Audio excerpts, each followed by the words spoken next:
మిత్రులందరూ కూడా ధన్యవాదాలండి. 1994లో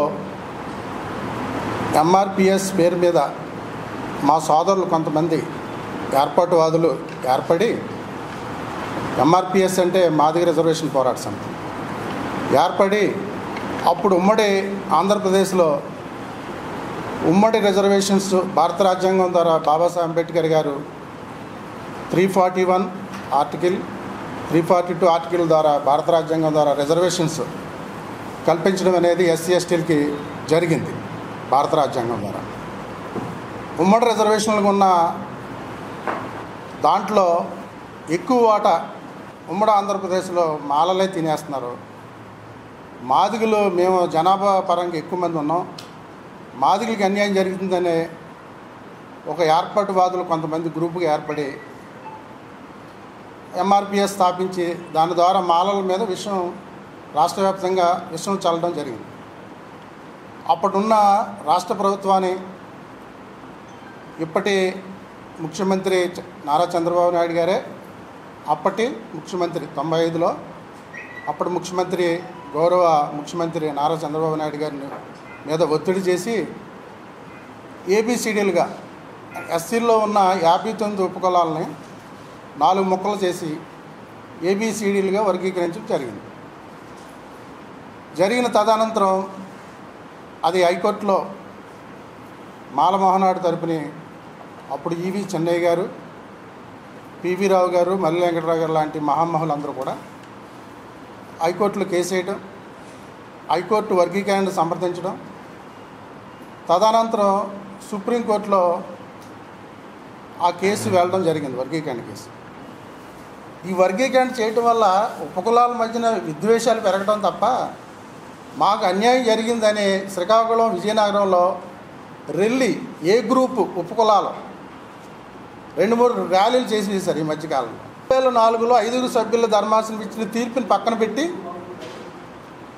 రాజ్యాంగంలో లేని 2 పదాలు వర్గీకరణ, క్రీమీ లేయర్ లేని పదాలని ఎస్సీ ఎస్టీలకు ఆపాదిస్తూ రాష్ట్రాలు వర్గీకరించుకోవచ్చు, క్రీమీ లేయర్ కూడా అప్లై చేయండి, వాళ్ళకి అమలు చేయండి అనేది ఒక తీర్పు ఇవ్వడం అనేది రాజ్యాంగ విరుద్ధంగా మేము భావించి దీని మీద ఎంతోమంది మహామహులు మేధావులందరితో చర్చించి దిశ వడేకర్ లాయర్ గారి ద్వారా మేము ఫైల్ చేయడం జరిగింది.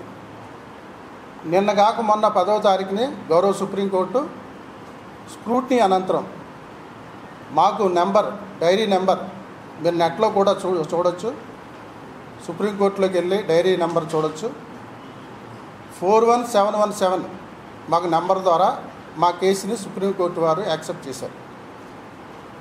సుప్రీంకోర్టులో న్యాయ పోరాటంతో పాటు భారతదేశ వ్యాప్తంగా వర్గీకరణ వ్యతిరేకిస్తున్న శక్తులు ఏవైతే ఉన్నాయో బహింజీ మాయావతి గారిని బిఎస్పీ చీఫ్, ఎల్జేపీ అధినేత చిరాగ్ పాస్వాన్ గారు కానీ, ఆర్పిఐ జాతీయ అధ్యక్షులు, కేంద్ర సహాయ మంత్రి social justice and empowerment Ramdas Athawale గారు కానీ,